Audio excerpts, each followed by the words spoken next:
וידבר אדוני אל משה לאמור, דבר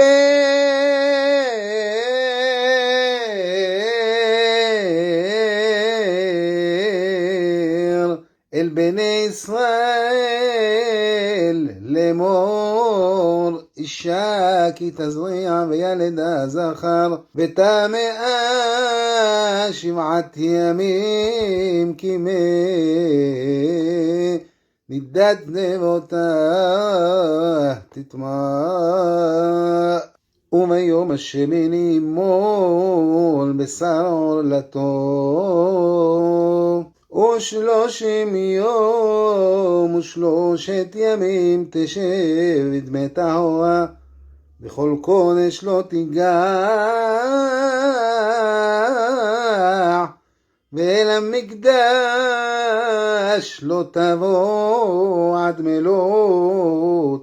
ימי טהרה.